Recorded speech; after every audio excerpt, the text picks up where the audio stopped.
60টা জিনিস মানুষ মরে যাওয়ার পরে তার কবরে পৌঁছতে থাকে। ইন্না মিম্মা ইয়ালহাকুল মুমিন মিন হাসানাতিহি বা'দা মাউতিহি, মানুষ মরে যাওয়ার পরেও যে 60টা জিনিস তার কবরে পৌঁছায় তার মধ্যে একটা হচ্ছে মসজিদান বানাহু, সে যে মসজিদ বানিয়ে গিয়েছে ওই মসজিদের সওয়াব। সুবহানাল্লাহ পড়েন। আপনি টাকা দিয়ে মসজিদ বানিয়ে দিলেন, ওই মসজিদে মুসল্লিরা নামাজ পড়ে, রোজাদাররা এসে ওখানে ইফতার খায়, তাহাজ্জুদ আদায়কারীরা তাহাজ্জুদ পড়ে, তাদের সওয়াবের কমতি হবে না, কিন্তু তাদের সওয়াবের একটা পার্সেন্টেজ সওয়াব যে ব্যক্তি মসজিদ বানালো তার আমলনামায় আল্লাহ ঢুকিয়ে দেয়। সুবহানাল্লাহ বলতে পারলেন না?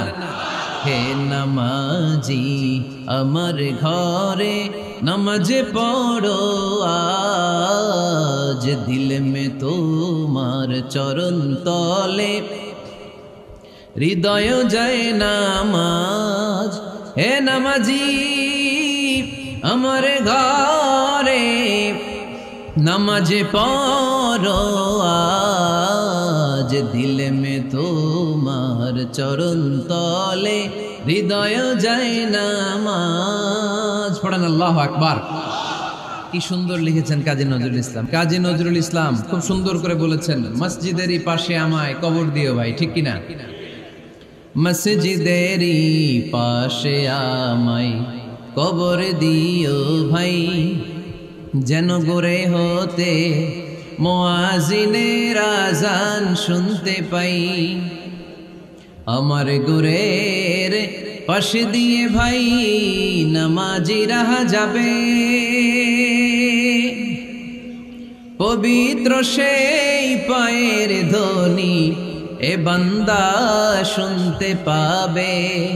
গোরা যাব হতে গুনাহগার পাইবে রেহাই, মসজিদেরই পাশে আমায় কবর দিও ভাই। কত মানুষ নামাজি ভাই মসজিদাঙ্গিহীনাতে, আল্লাহর নামের জিকির করে লুকিয়ে গভীর রাতে। আমি তাদের সাথে ওই আল্লাহর নাম জপতে চাই, আল্লাহর নাম জপতে চাই। পড়েন সবাই।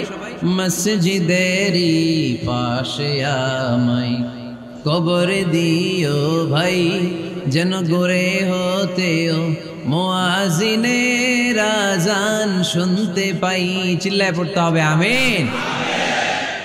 কি দরদ ছিল আমাদের জাতীয় কবি কাজী নজরুল ইসলামের।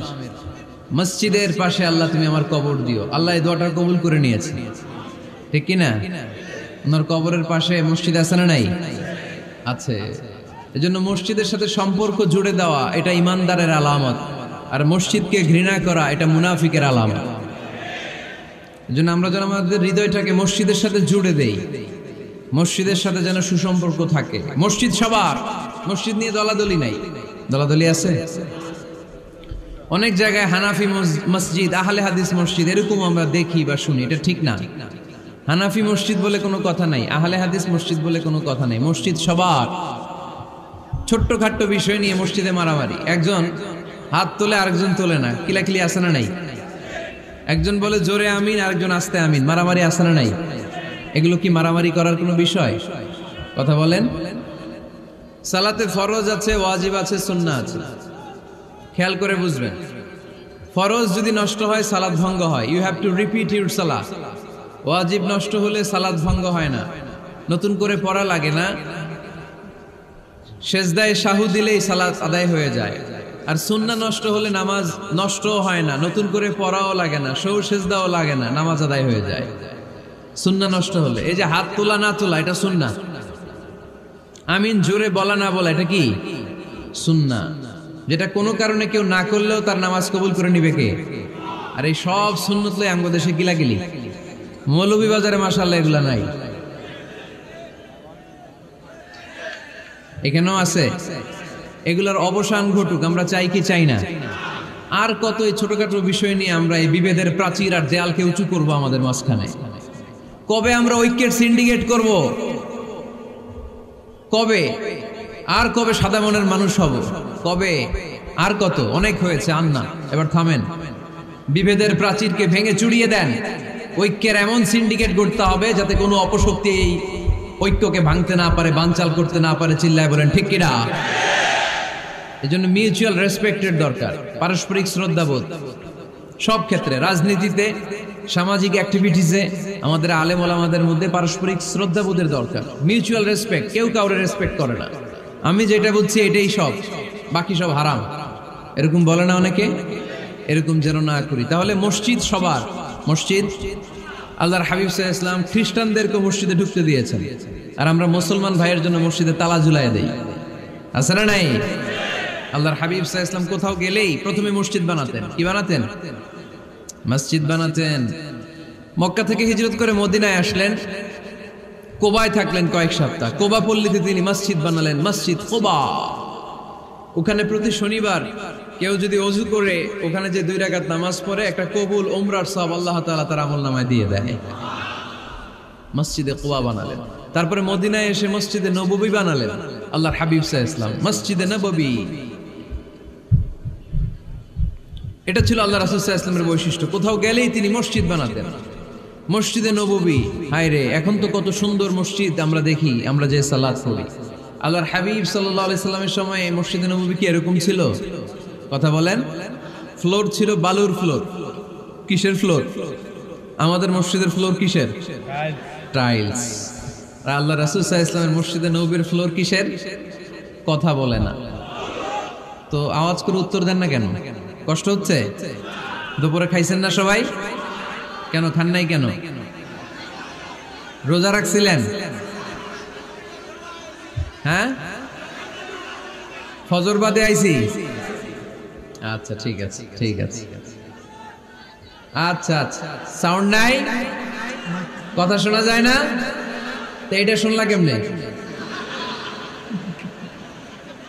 জিজ্ঞেস করলাম কথা শোনা যায় না, কয় না। তো এটা শুনলা কি করে?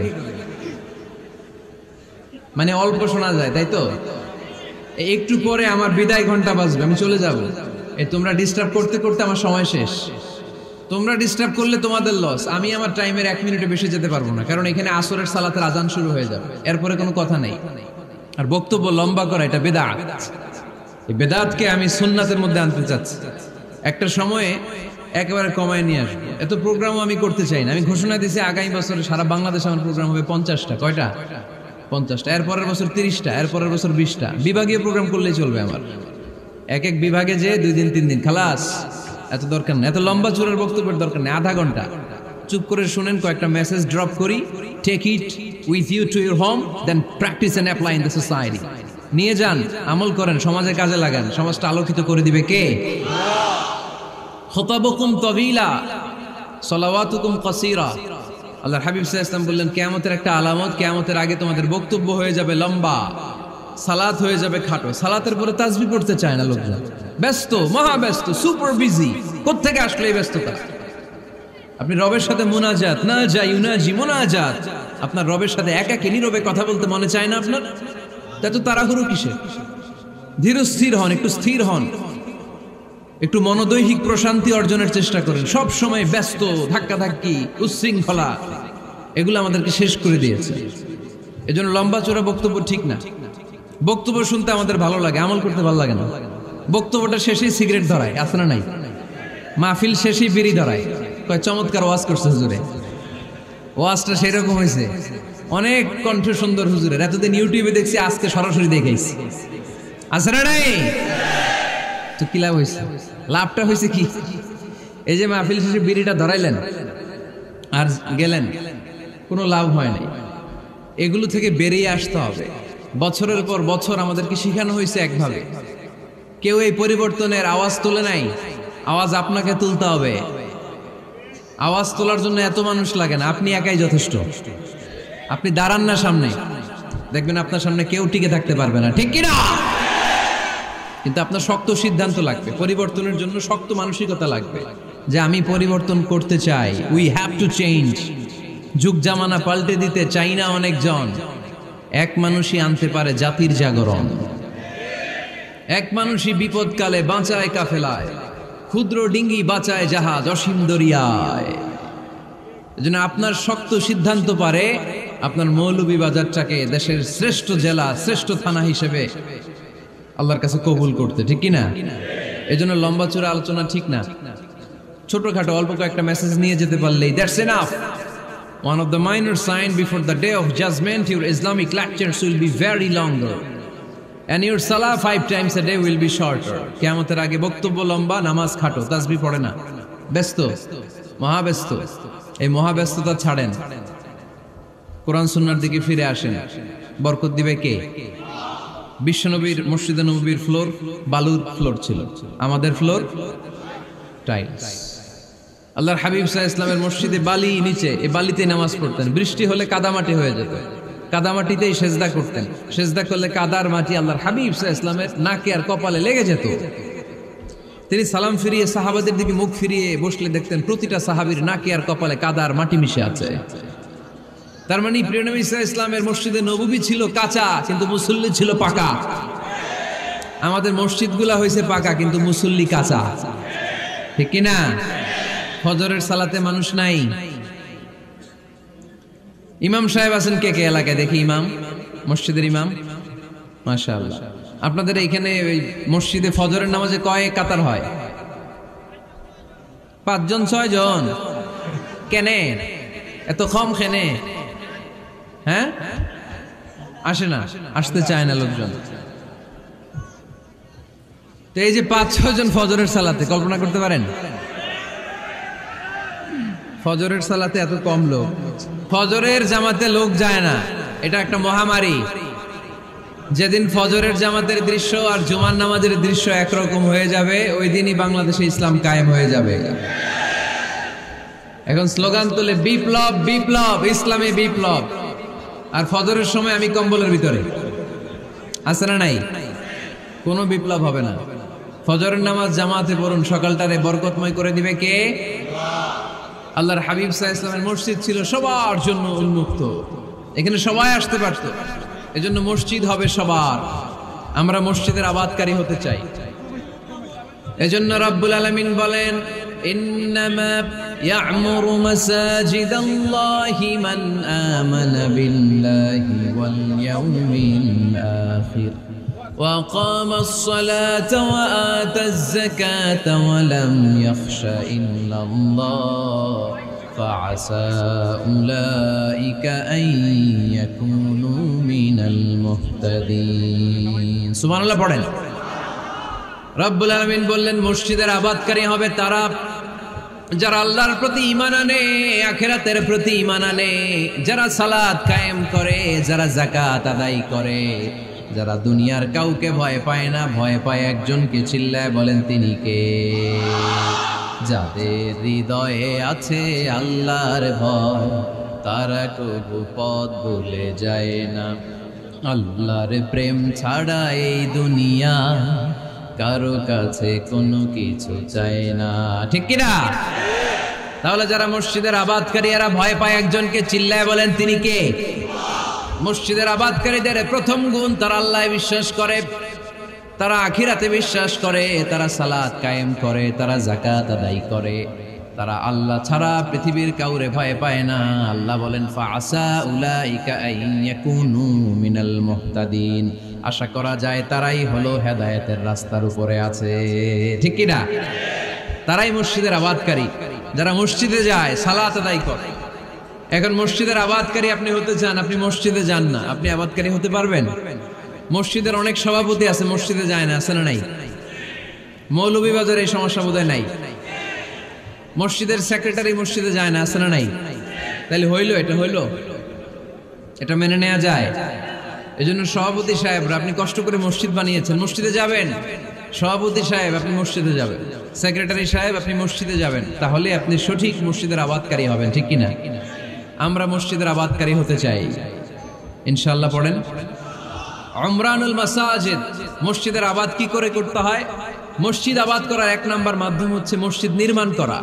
কি করা?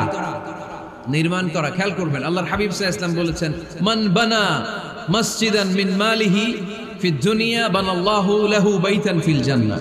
যে ব্যক্তি নিজের পকেটের টাকা খরচ করে দুনিয়াতে মসজিদ বানায়, আল্লাহ তাআলা তার জন্য জান্নাতে ঘর বানায়।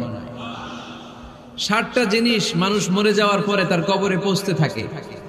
ইন্না মিম্মা ইয়ালহাকুল মুমিন মিন হাসানাতিহি বা'দা মাউতিহি, মানুষ মরে যাওয়ার পরেও যে 60টা জিনিস তার কবরে পৌঁছায় তার মধ্যে একটা হচ্ছে মসজিদান বানাহু, সে যে মসজিদ বানিয়ে গিয়েছে ওই মসজিদের সওয়াব। সুবহানাল্লাহ পড়েন। আপনি টাকা দিয়ে মসজিদ বানিয়ে দিলেন, ওই মসজিদে মুসল্লিরা নামাজ পড়ে, রোজাদাররা এসে ওখানে ইফতার খায়, তাহাজ্জুদ আদায়কারীরা তাহাজ্জুদ পড়ে, তাদের সওয়াবের কমতি হবে না, কিন্তু তাদের সওয়াবের একটা পার্সেন্টেজ সওয়াব যে ব্যক্তি মসজিদ বানালো তার আমলনামায় আল্লাহ ঢুকিয়ে দেয়। এজন্য বেশি বেশি মসজিদ বানাতে রাজি আছেন তো? তাহলে মসজিদ আবাদ করার প্রথম মাধ্যম হচ্ছে মসজিদ বানানো। 2 নাম্বার মাধ্যম হচ্ছে মসজিদে যেয়ে জামাতে সালাত আদায় করা।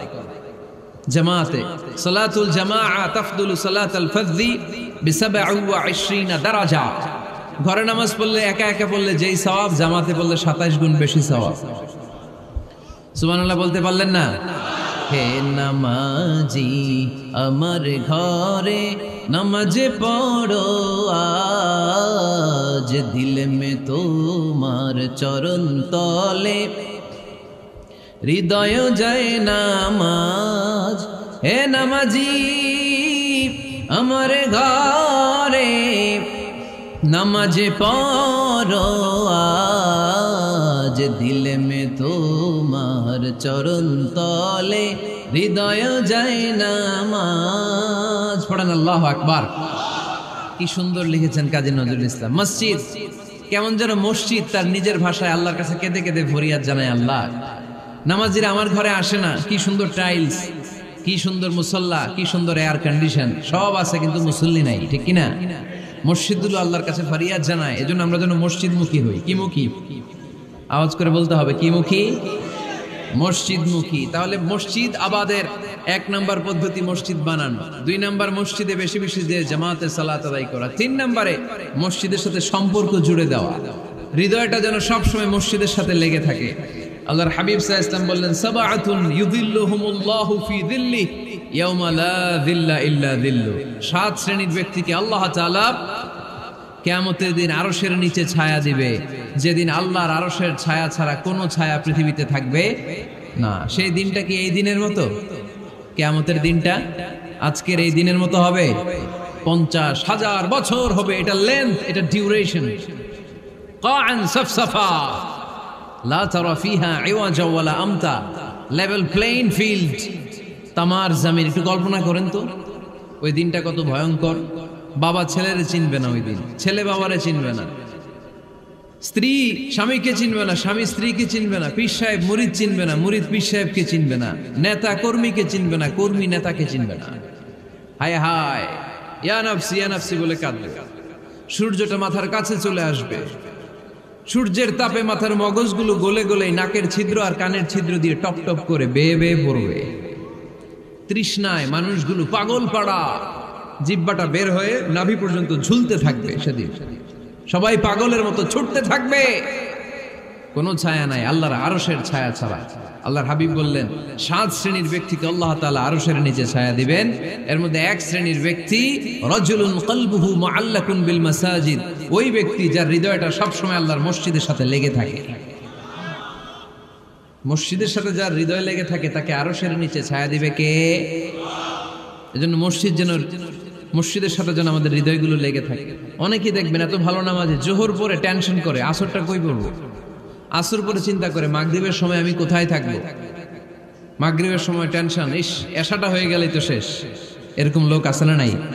এদেরকে সেই কঠিন ভয়াবহ দিনে আরশের নিচে ছায়া দিবে কে?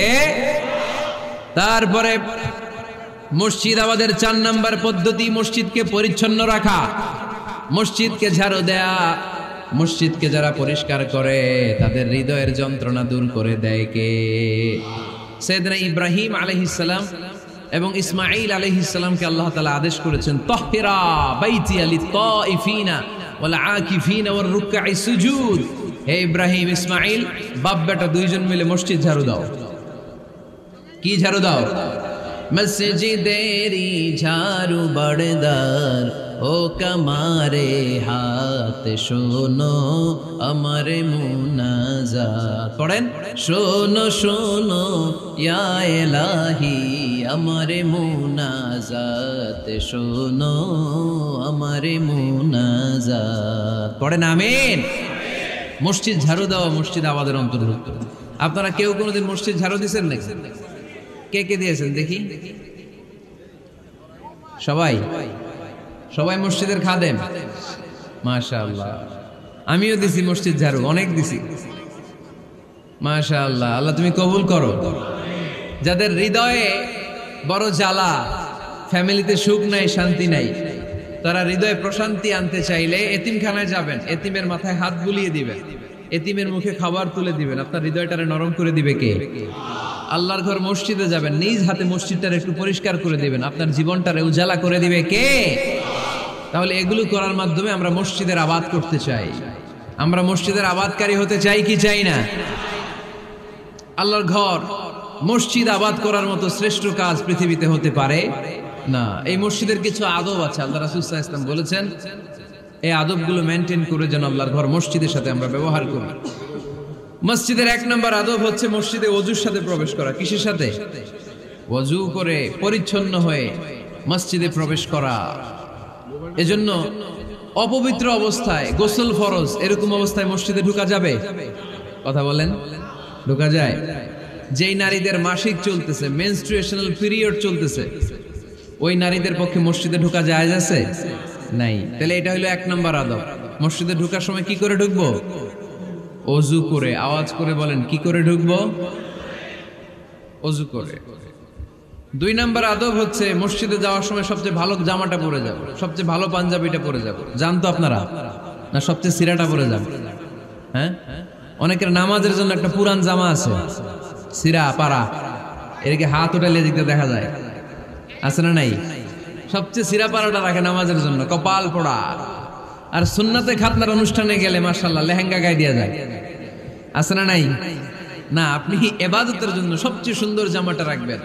এজন্য রাব্বুল আলামিন বলেন, ইয়া বানি আদম খুযু যিনাতাকুম ইনদা কুল্লি মসজিদ। ও বনি আদম, তুমি যখন আল্লাহর ঘর মসজিদে ঢুকবা, ও বনি আদম, তুমি যখন নামাজের মুসল্লায় দাঁড়াবা, তোমার সবচাইতে দামি, সবচাইতে সুন্দর জামাটা গায়ে দিয়ে তুমি নামাজে দাঁড়াও। ঠিক কি না? তাহলে এখন মসজিদে যাওয়ার সময় কি গায়ে দিয়ে যাবেন বলেন? খিতা করবেন? হ্যাঁ, মাশাআল্লাহ। হ্যাঁ, সবচেয়ে ভালো কাপড়টা আয়রন করে পারফিউম মেখে তারপরে আমরা যাব। রাজি আছেন তো? 3 নম্বর আদব হচ্ছে মসজিদে ঢোকার সময় বাম পা দিয়ে ঢুকতে হয়।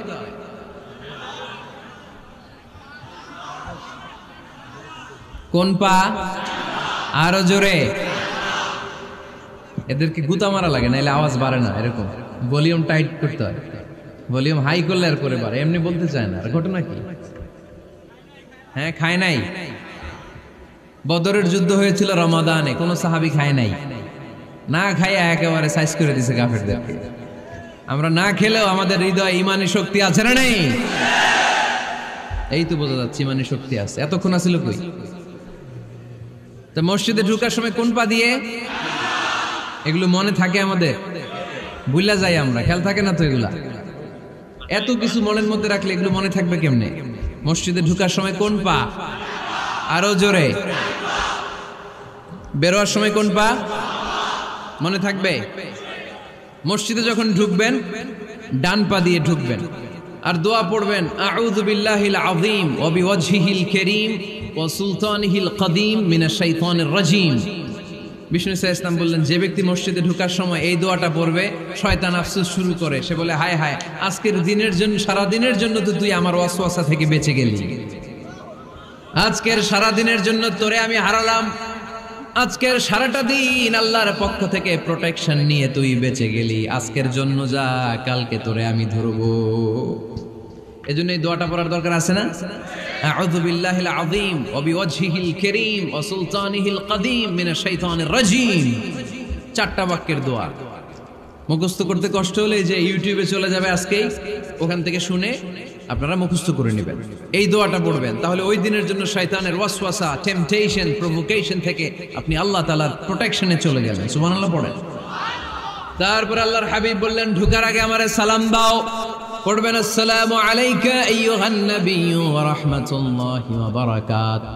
এই দুইটা জিনিস যখন করে ফেললেন তখন ডান পা দিয়ে পড়বেন আল্লাহুম্মা ইফতাহ লি আবওয়াবা রাহমাতিক। সুবহানাল্লাহ পড়েন। আল্লাহুম্মা ইফতাহ লি, ও আল্লাহ আমার জন্য তুমি খুলে দাও আবওয়াবা রাহমাতিক, তোমার রহমতের দরজা।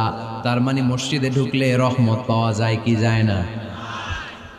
মসজিদে ঢুকলে পাওয়া যায় রহমত, মসজিদের বাইরে রহমতের কথা আল্লাহ বলে নাই। মসজিদের ভিতরে রহমত। কোথায় রহমত?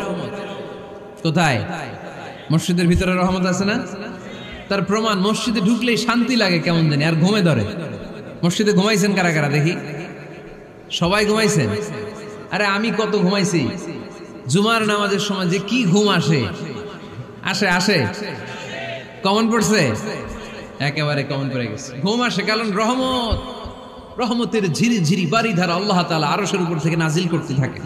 আর এই রহমতের কারণে হৃদয়টা প্রশান্ত হয়ে যায়, অনেকের ঘুমও চলে আসে, ঠিক কি না? এজন্য আল্লাহুম্মা ইফতাহ লি আবওয়াবা রাহমাতিক, ও আল্লাহ তোমার রহমতের দরজাগুলো আমার জন্য খুলে দাও। এই দোয়া পড়লে রহমতের দরজা খুলে দেয় কে? আবার মসজিদ থেকে যখন বের হবেন তখন কোন পা দিয়ে? জোরে বলেন। বাম পা দিয়ে কি পড়বেন? আল্লাহুম্মা ইন্নী আসআলুকা মিন ফাদলিক, ও আল্লাহ তোমার কাছে আমি তোমার পক্ষ থেকে ফদল চাই, মানে রিজিক চাই। রিজিক দেওয়ার মালিক কে? তার মানে খুব সোজা সাপটা কথা হচ্ছে, মসজিদের ভিতরে পাওয়া যায় রহমত, আর বাইরে পাওয়া যায় ফদল বা রিজিক। বাইরে পাওয়া যায় কি? রিজিক। মসজিদের ভিতরে রিজিক আছে। তার মানে সারাদিন মসজিদে বসে থাকলে রিজিক মিলবে? নামাজের সময় নামাজ পড়তে হবে, কাজের সময় কাজ করতে হবে। এটাই হচ্ছে ইসলামের বিধান। নামাজের সময় নামাজ, কাজের সময়। আমি প্রশ্ন করব, আওয়াজ করে উত্তর দেন। নামাজের সময়, কাজের সময়, নামাজের সময়, কাজের সময়। এটা মনে থাকবে। এজন্য আল্লাহ বললেন ফাইদা কুদিয়াতিস সালাতু ফান্তাশিরু ফিল আরদি ওয়াবতাগু মিন ফাদলিল্লাহ। যখন তোমাদের সালাত শেষ হয়ে যায়, আল্লাহর রিজিক অন্বেষণের জন্য আল্লাহর জমিনে তোমরা ছড়িয়ে যাও। নামাজের সময় আসবেন, নামাজ শেষ বের হয়ে যান। ফান্তাশিরু ফিল আরদ, জমিনে ছড়িয়ে পড়ো। নামাজ শেষ, চেয়ারম্যান সাহেব চলে যাবে ইউনিয়ন পরিষদের ভেতরে, ছাত্ররা চলে যাবে হাই স্কুলে, মেম্বার অফ দ্য পার্লামেন্ট চলে যাবে সংসদে, সেনাবাহিনীর লোকেরা চলে যাবে ক্যান্টনমেন্টে, ব্যবসায়ীরা চলে যাবে তাদের বাজারে, সিএনজি ওয়ালারা সিএনজি নিয়ে ব্যবসা শুরু করবে, রাস্তায় নেমে যাবে, চিল্লায় বলেন ঠিক কিনা? এটাই ইসলামের বিধান। নামাজের সময় নামাজ, কাজের সময়। আচ্ছা, তাহলে প্রথম সুন্নাত পেলাম, পবিত্র হয়ে ঢুকবো, ভালো জামা পরে ঢুকবো 2 নাম্বার। 3 নাম্বার, ঢোকার সময় কোন পা, বের হওয়ার সময়। 4 নাম্বার, মসজিদে ঢুকে 2 রাকাত। মসজিদে ঢুকে কয় রাকাত পড়েন আপনারা? তাহিয়াতুল মসজিদ, মসজিদকে আপনি ওয়েলকাম জানাবেন, ঢুকেই 2 রাকাত পড়বেন, ওযু করলেই 2 রাকাত। আল্লাহর হাবিব সাল্লাল্লাহু আলাইহি ওয়াসাল্লাম মসজিদে নববীতে জুমার খুতবা দিচ্ছেন। খুতবা চলাকালীন সময়ে এক সাহাবী এসে মসজিদের মধ্যে বসে পড়লেন। আল্লাহর হাবিব সাল্লাল্লাহু আলাইহি ওয়াসাল্লাম সাহাবীরে বললেন দাঁড়াও। সাহাবী দাঁড়ালেন। আল্লাহর নবী জিজ্ঞেস করলেন কেন বসে বললা, 2 রাকাত পড়ছো নাকি? সাহাবী বলে পড়ি নাই। বিশ্বনবী বললেন তাহলে তাড়াতাড়ি 2 রাকাত নামাজ পড়ে বসে যাও। সুবহানাল্লাহ। পড়ো, 2 রাকাত পড়ো নাই তো পড়ো, দাঁড়াও, তারপরে বসো। দেখেন খুতবা চলাকালীন সময়ে আমাদের খতিবরা কখনো খুতবা থামায়? কথা বুঝেন নাই? জুমার খুতবা আপনারা শুনেন না? খুতবা চলতেছে, ওই মুহূর্তে ইমাম সাহেবরা কখনো খুতবা থামায়? মাঝখানে কোনো ঝামেলা হলে থামায় না। প্রথম খুতবা শেষ, বসে, তারপরে দ্বিতীয় খুতবা। খুতবার মাঝখানে কোনো থামাথামি নাই। কিন্তু আল্লাহর হাবিব সাল্লাল্লাহু আলাইহি সাল্লাম কেমন খতিব ছিলেন দেখেন। আল্লাহর হাবিব সাল্লাল্লাহু আলাইহি ওয়াসাল্লামের খুতবা দেওয়ার স্টাইল এন্ড অ্যাটিটিউড এবং আমাদের খুতবা দেওয়ার স্টাইল এন্ড অ্যাটিটিউড, আল্লাহ রাসূল সাল্লাল্লাহু আলাইহি ওয়াসাল্লামেরটা কত প্রাণবন্ত ছিল। আল্লাহ রাসূল সাল্লাল্লাহু আলাইহি ওয়াসাল্লাম সোসাইটি ওরিয়েন্টেড একজন পার্সোনালিটি ছিলেন, সমাজের মানুষ কেন্দ্রিক, খুব সামাজিক ছিলেন আল্লাহ রাসূল সাল্লাল্লাহু আলাইহি ওয়াসাল্লাম। তিনি দেখলেন একজন বসে পড়ছে, উনি খুতবা থামায় দিলেন। জুমার খুতবা থামায় বললেন এই নামাজ পড়ছো না, পড়ো 2 রাকাত পড়ো। আবার খুতবা শুরু করলেন। সুবহানাল্লাহ পড়বেন না? একবার তিনি খুতবা দিচ্ছেন, দেখলেন আল্লাহ রাসূল সাল্লাল্লাহু আলাইহি ওয়াসাল্লামের 2 জন নাতি হাসান আর হুসাইন রাদিয়াল্লাহু তাআলা আনহুমা ছোট্ট মানুষ, কাতারের ভিতরে ঢুকে কোন সাহাবী টুপি টান দেয়, কারো পাগড়ি ধরে টান দেয়, একজন এদিকে দৌড় দেয়, আরেকজন ওদিকে দৌড় দেয়। মসজিদে একটা ডিস্টার্ব হচ্ছে। আল্লাহর হাবিব সাল্লাল্লাহু আলাইহি ওয়াসাল্লাম খুতবা থামিয়ে দিলেন, মিম্বার থেকে নেমে আসলেন, দুই নাতিকে দুই হাতে ধরলেন, ধরে আস্তে করে জান্নাতের এই দুই সর্দারকে নিয়ে মিম্বারের উপরে দাঁড়ালেন। এই হাতে এই নাতি, ওই হাতে আরেক নাতি। এরপর দাঁড়িয়ে দাঁড়িয়ে তিনি বাকি খুতবা দিলেন। পড়েন সুবহানাল্লাহ। কত প্রাণবন্ত খুতবা। উনিও খুতবা দিতেন, আমরাও খুতবা দেই। আল্লাহর হাবিব সাল্লাল্লাহু আলাইহি ওয়াসাল্লাম খুতবা দিচ্ছেন। এক সাহাবী এসে বলল, ইয়া রাসূলুল্লাহ, মদিনায় দুর্ভিক্ষ, বৃষ্টি নাই, আপনি বৃষ্টির দোয়া করেন। রাসূল সাল্লাল্লাহু আলাইহি ওয়াসাল্লাম খুতবা থামায় দিলেন, থামায় দিয়ে দোয়া শুরু করলেন। আল্লাহুম্মা আসকিনা গাইসান মুগীসান মারিআন মুরিআন নাফিআন গায়রা দার আজিলান গায়রা আজল। আল্লাহ, উপকারী বৃষ্টি দেন, যে বৃষ্টিতে আমাদের ফসল জন্মাবে, সবুজ ঘাস লতাপাতা জন্মাবে, আমাদের গবাদি পশুর রিজিক বাড়বে। এরকম উপকারী বৃষ্টি আমাদেরকে দিয়ে মদিনাটারে ধন্য করে দেয়। বৃষ্টি শুরু হলো, জুমাবার বৃষ্টি, শনি রবি সোম মঙ্গল বুধ বৃহস্পতি শুক্র, টানা 7 দিন বৃষ্টি। এবার বৃষ্টির চোটে মদিনায় বন্যা হয়ে গেছে। এতদিনে দুর্ভিক্ষ, এতদিনে কি, এখন বৃষ্টির বরকতের দোয়া করছে, বৃষ্টিতে এবার বন্যা। যেই সাহাবী বৃষ্টির জন্য দোয়া করতে বলেছিলেন, পরের জুমাবারের খুতবার সময় এসে ওই সাহাবী বলেন, ইয়া রাসূলুল্লাহ, আবার খুতবার মাঝখানে, ইয়া রাসূলুল্লাহ, আর বৃষ্টির দরকার নেই, আর দরকার নেই, এবার বৃষ্টি বন্ধের দোয়া করেন। আল্লাহর হাবিব সাল্লাল্লাহু আলাইহি ওয়াসাল্লাম খুতবা থামিয়ে আবার বন্ধের দোয়া, আল্লাহুম্মা হাওয়ালাইনা ওয়ালা আলাইনা। হে আল্লাহ, আমাদের চারিদিকে দেন, মদিনাতে আর বৃষ্টির দরকার নাই। চিল্লায় পড়েন সুবহানাল্লাহ। এজন্য খতিব হবে এরকম প্রাণবন্ত খতিব। সমাজে কি চলে, কি ক্রাইসিস, কি সংকট, ইয়াংরা কোন সমস্যায় ভোগে, আমাদের রাজনৈতিক অঙ্গনে কি সমস্যা, আমাদের অর্থনৈতিক অঙ্গনে কি সমস্যা, আমাদের সামাজিক অঙ্গনে কি সমস্যা, আমাদের পরিবারগুলোর ভেতরে কি ঝামেলা, প্রত্যেকটা কথা মসজিদের মিম্বার থেকে আসার দরকার আছে না নাই? আল্লাহর হাবিব সাল্লাল্লাহু আলাইহি ওয়াসাল্লাম এভাবেই সমাজকে ঠিক করে দিতেন। 2 রাকাত মসজিদে ঢুকে আজকে থেকে আমরা পড়ব। মসজিদে ঢুকলেই কয় রাকাত মনে থাকবে না ভুলে যাবেন? তারপরে আল্লাহর হাবিব সাল্লাল্লাহু আলাইহি ওয়াসাল্লাম বলেছেন, খবরদার কবরের উপর মসজিদ বানিও না। কবরস্থান একদিকে, মসজিদ আর একদিকে। কিন্তু বাংলাদেশে মসজিদের সাথে কবর মিলানো আছে না নাই? ছোট্ট একটা মসজিদ, কিন্তু এত বড় বাবার কবর আছে না নাই? এগুলো করবেন না আপনি। আগে হবে মসজিদ, পরে কবরস্থান। যেমন মসজিদে নববী হয়েছে আগে, তারপরে বিশ্বনবীর কবর এখানে আছে না নাই? মসজিদে নববী প্রতিষ্ঠিত হয়েছে আগে, পরে বাকি কবরস্থান আছে না নাই? কিন্তু কোন আল্লাহর ওলির কবরস্থানের উপরে যদি মসজিদ বানান, তার উপর লানাত দিয়েছে কে? লাআনা রাসূলুল্লাহ আলাল ইয়াহুদ ওয়ান নাসারা ইত্তাখাযু কুবুর আমবিয়াইহিম মাসাজিদা। আল্লাহর রাসূলের লানত ইহুদি নাসারাদের উপর, কারণ ইহুদি আর নাসারাদের একটা খাসলাত, একটা বৈশিষ্ট্য ছিল, তারা তাদের নবীদের কবরের উপরে মসজিদ বানায় ফেলত। এটা করা যাবে? এজন্য এলাকায় এলাকায় এই ঝামেলা, কবর আর মসজিদ হবে আলাদা। আবার মসজিদের কেবলার দিকে যেন কবরস্থান না হয়, তাহলে শিরক হওয়ার সম্ভাবনা আছে না নাই? খুব সাবধান, আল্লাহ সব মাফ করে কিন্তু শিরক মাফ করে না, ঠিক কি না? শিরক হচ্ছে মহাপাপ, সব পাপের বাপ। এজন্য আমরা সব করলেও শিরকের গুনাহ মুসলমান কখনো করতে পারে। এরপর আল্লাহর হাবিব বললেন, মসজিদকে পরিষ্কার পরিচ্ছন্ন রাখো, এটাও মসজিদের আদাব। মসজিদে আতর লাগিয়ে দেন, বাখুর জ্বালিয়ে দেন। আপনাদের এই এলাকার মধ্যে তো বাখুরের অভাব নাই, আগরের অভাব নাই, ঠিক কিনা? গতকাল প্রোগ্রাম ছিল কই? সুজানগর, আগরের রাজধানী। আগর চিনেননি আপনারা? হ্যাঁ, এই যে দেহনেল উদ পারফিউম, আপনাদের এই যে মাহতাব সাহেবের আল হারামাইন, এরপরে যে আজমল কোম্পানি, এও আপনাদের এই মৌলভীবাজার এলাকার। এরকম অনেক কোম্পানি আছে দুবাই ভিত্তিক, গোটা বিশ্বে ওনারা ব্র্যান্ডিং করেছে। এগুলোর র ম্যাটেরিয়াল, কাঁচামাল যায় হচ্ছে আপনাদের মৌলভীবাজার থেকে। সম্মানিত ভাইয়েরা, মসজিদ পরিষ্কার পরিচ্ছন্ন রাখবেন, এই বাখুর জ্বালাবেন, দেহনেল উদ, এই পারফিউম গুলো ছড়িয়ে দিবে। মসজিদের মধ্যে অনেক মসজিদে দুর্গন্ধ আছে না নাই? এই কার্পেটের মধ্যে ময়লা, পরিষ্কার করেন। আল্লাহর হাবিব সাল্লাল্লাহু আলাইহি ওয়াসাল্লাম বলেছেন, খবরদার। আম্মা জান আয়েশা বর্ণনা করেন, আমার রাসূলুল্লাহ সাল্লাল্লাহু আলাইহি ওয়াসাল্লাম বিবিনাইল মসজিদ ফি দুয়ার ওয়া আন তুতাইয়াবা ওয়া তুনাযাফ। আমরা যেন এলাকা এলাকায় মসজিদ বানাই, মসজিদগুলোকে যেন পারফিউম দিয়ে, আতর দিয়ে সুগন্ধময় করে দেই, বিশ্বনবী আদেশ করেছেন। সুবহানাল্লাহ পড়েন। এজন্য কোনো অপরিচ্ছন্ন মসজিদ থাকতে পারবে না। মসজিদের পাশ দিয়ে গেলে আতরের ঘ্রাণে আমোদ হয়ে লোকজন যেন বুঝতে পারে এটা আল্লাহর ঘর, মসজিদ। চিল্লায় বলেন ঠিক কিনা? এরপর আল্লাহর হাবিব সাল্লাল্লাহু আলাইহি ওয়াসাল্লাম বলেছেন, মসজিদের আরেকটা আদব হলো মসজিদকে অতিমাত্রায় ডিজাইন না করা।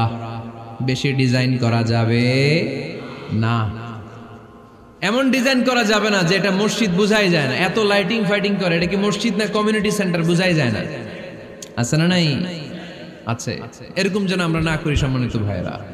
বিশেষ করে মসজিদের সামনের দেয়ালে, কোন দেয়ালে? সামনের দেয়ালটা কেবলার দিকে যেই দেয়াল, এই দেয়ালটা হতে হবে ফ্রেশ, যাতে করে মানুষের দৃষ্টি আকর্ষণ না করে। প্রায় মসজিদের দেয়ালের মাঝখানে দেখবেন আপনি ক্যালেন্ডার ঝুলায় রাখে, আছে না নাই? মৌলভীবাজার কি অবস্থা? খিতা খবর আছে? তো এই যে ক্যালেন্ডার ঝুলায় রাখে, ওইখানে দেখবেন বিভিন্ন মসজিদের ছবি, এতিমখানার ছবি, মানুষের ছবি। তো মানুষ নামাজও পড়ে আবার ওগুলোও তাকায়, আছে না নাই? প্রথম কাতারে পরে ওইখানে কি লেখা এগুলো পরে, তার ডিস্টার্ব হচ্ছে না? এই মুসল্লির দৃষ্টি যাতে অন্যদিকে না যায়, এটা খেয়াল রাখতে হবে। যদি পারা যায় মসজিদের সামনে কোনো ঘড়ি টড়ি চলবে না, ঘড়ি মসজিদের পেছনের দেয়ালে, সময়সূচি পেছনের দেয়ালে, সব পেছনে। সময় কয়টা বাজে ওটা ইমাম দেখলেই চলবে, ইমাম এভাবে দেখে নিবে, আপনারাও দেখে নিবে। কিন্তু সামনের দেয়ালটা যত সিম্পল করা যায়। আল্লাহর হাবিব সাল্লাল্লাহু আলাইহি ওয়াসাল্লাম নামাজ পড়া অবস্থায় সামনে এমন কিছু রাখতেন না যেটার দ্বারা আল্লাহর হাবিব সাল্লাল্লাহু আলাইহি ওয়াসাল্লামের সালাতে মনোযোগ অন্যদিকে চলে যায়। আমরা যখন সালাত পড়ি, যদি অন্যদিকে তাকাই, ফেরেশতার মাধ্যমে আল্লাহ একটা ডাক দেয়, বলে আকবিল, এই বান্দা ফিরে আয়, তোর নজর থাকা দরকার সিজদার জায়গায়, ফিরে আয়। আপনি আবার যখন অন্যদিকে তাকান, আল্লাহ বলে ফিরে আয়, সিজদার দিকে তাকা। আপনি আবার যখন ঘড়ির দিকে তাকান, আল্লাহ বলে আকবিল, ফিরে আয়, সিজদার দিকে তাকা। আপনি যখন আবার অন্যদিকে তাকান, তখন আল্লাহ বলে লা হাজাতা লি ইলা সালাতি, তোর এই নামাজের দরকার আমার নাই। নাউজুবিল্লাহ পড়বেন না? তোর এই নামাজের দরকার আমার নাই। অজু করে কষ্ট করে যাকে খুশি করার জন্য আপনি সালাতে দাঁড়ালেন, উনি যদি বলে এই নামাজের দরকার নেই, তা কার জন্য নামাজ পড়লেন আপনি? কথা কি বুঝতে পেরেছেন? এই জন্য এলাকার গণ্যমান্য ব্যক্তিবর্গ আছে, আমাদের চেয়ারম্যান সাহেব আছে, আরো অন্যান্য বিজনেস ম্যাগনেটরা আছে। আপনারা মসজিদ যখন নির্মাণ করবেন, সামনের দেয়ালটা যত সাদামাটা হতে পারে ততই ভালো। এমনকি জায়নামাজের মধ্যে এখন কাবা ঘরের ছবি আছে না নাই? আছে না? কি মুসলমান আমরা, নিজের কাবারে নিজে লাথি মারি নামাজের আগে, মনের অজান্তে নিজের কাবাকে নিজে লাথি মারছি। এরকম জায়নামাজ ব্যবহার করা নিষেধ, চিল্লায় বলেন ঠিক কিনা?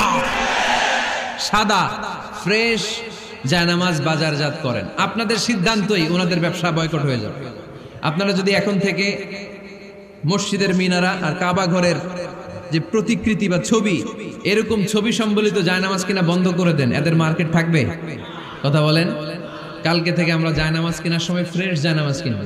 কোন মসজিদ, কোন মিনার, আমাদের কাবা ঘরের ছবি সম্বলিত কোন জায়নামাজ কিনা যাবে? আওয়াজ করে বলেন, যাবে? যাবে না। এগুলো হচ্ছে মসজিদের আদাব, এগুলো রক্ষা করে মসজিদে ঢোকার দরকার আছে না নাই? পৃথিবীতে 3টা মসজিদ সবচাইতে শ্রেষ্ঠ মসজিদ, কয়টা? আওয়াজ করে বলেন না। 1 নাম্বার মসজিদুল হারাম, ফাওয়াল্লু উজুহাকুম শাতরা, যেখানেই তোমরা নামাজ পড়ো না কেন মসজিদের হারামের দিকে হয়ে নামাজ পড়ো। কেবলা কোন দিকে আজকে? এদিকে, এইদিকে কেবলা। আমি যদি এদিকে হয়ে পড়ি নামাজ হবে না? হবে না কেন? কারণ কেবলামুখী হয়ে নামাজ পড়া ফরজ, চিল্লায় বলেন ঠিক কিনা? মসজিদুল হারাম পৃথিবীর প্রথম মসজিদ, ওখানে একটা ঘর আছে, ঘরটার নাম হলো কাবা। ইন্না আউওয়ালা বাইতিন উদিআ লিন-নাসি লাল্লাযী বিবাক্কাতা মুবারাকা। এই পৃথিবীর প্রথম ঘর, যেই ঘরটা স্থাপিত হয়েছে বাক্কা শহরে। বাক্কা মক্কার আগের নাম, এখন শহরের নাম মক্কা, আগে নাম ছিল কি? সবাই বলেন, কি নাম ছিল? বাক্কা। এটা পৃথিবীর আদি ঘর, সব নবীদের পরশধন্য পদধূলিতে এই জায়গাটা বরকতময় হয়েছে। এটা এমন ঘর, যেই ঘরের চারদিকে 1 রাকাত নামাজ পড়লে 1 লক্ষ রাকাতের সওয়াব পাওয়া যায়। হজ উমরা করেছেন কে কে দেখি? হজ উমরা করেছেন আপনারা না? মাশাআল্লাহ। আমরা যারা করতে পারি নাই, আল্লাহ তাদেরকেও তৌফিক দাও। আমরা যেন এই কাবা ঘরে যে প্রাণ ভরে সালাত আদায় করতে পারি, আল্লাহ তৌফিক দান করো। আমরা যেন মসজিদে নববীতে যে প্রাণ ভরে সালাত পড়তে পারি, তৌফিক দান করো। আল্লাহর হাবিব সাল্লাল্লাহু আলাইহি ওয়াসাল্লামের কবরের সামনে দাঁড়িয়ে যেন আমরা প্রাণ খুলে মন প্রাণ উজাড় করে বিশ্বনবী সাল্লাল্লাহু আলাইহি ওয়াসাল্লামকে সালাম দিতে পারি, আল্লাহ তৌফিক দান করো। এই কাবা ঘরকে কেন্দ্র করে প্রতিদিন 100টা রহমত নাজিল হয়। আওয়াজ করে বলেন, কয়টা? আল্লাহর হাবিব বললেন প্রতিদিন, প্রতিনিয়ত 100টা রহমত নাজিল হতেই থাকে। 60টা রহমত তাদের উপর নাজিল হয় যারা কাবা ঘরের চারদিকে তাওয়াফ করে। 40 লিল মুসাল্লিন, বাকি 40টা নাজিল হয় যারা কাবা ঘরের পাশে নামাজ পড়ে। ওয়া 20 লিন-নাযিরিনা ইলাল কাবা। বাকি 20টা রহমত প্রতিনিয়ত নাজিল হয় যারা তাওয়াফ করে না, সালাত আদায় করে না, শুধু কাবার গিলাফের দিকে তাকিয়ে থাকে। কাবার দিকে তাকায় থাকলেই সওয়াব। সুবহানাল্লাহ পড়েন। এক রাকাতে কয় লক্ষ রাকাতের সওয়াব। এজন্য আল্লাহর হাবিব সাল্লাল্লাহু আলাইহি ওয়াসাল্লাম বলেছেন, লা তুশাদ্দুর রিহাল ইল্লা ইলা সালাসাতি মাসাজিদা। স্পেশাল ভার্চু এন্ড রিওয়ার্ড, বিশেষ সওয়াবের নিয়তে পৃথিবীর এই 3টা জায়গা ছাড়া কোথাও নিয়ত করে ভ্রমণ করা জায়েজ নাই। এক হচ্ছে মসজিদুল হারাম, 2 হচ্ছে মসজিদ নববী, 3 হচ্ছে মসজিদুল আকসা। এই 3টা মসজিদ ছাড়া পৃথিবীর কোনো মসজিদে নিয়ত করে সফর করা যাবে না। বিশেষ নিয়তে সফর করা যাবে না, যে আমি যদি এই মৌলভীবাজারের জামে মসজিদে যাই বেশি সওয়াব পাওয়া যাবে, এই নিয়তে সফর করা যাবে না। বেশি সওয়াব শুধু এই 3 মসজিদে। মসজিদুল হারামে 1 রাকাতে কত রাকাতের সওয়াব? কথা কয় না, বুঝে নাই বোধহয়। কয় লক্ষ? আর মসজিদে নববীতে 1 রাকাতে 1000 রাকাতের সওয়াব। আরেক বর্ণনায় আছে 50,000, বর্ণনাটা দুর্বল। সহিহ বর্ণনায় এসেছে 1 রাকাতে 1000 রাকাতের সওয়াব।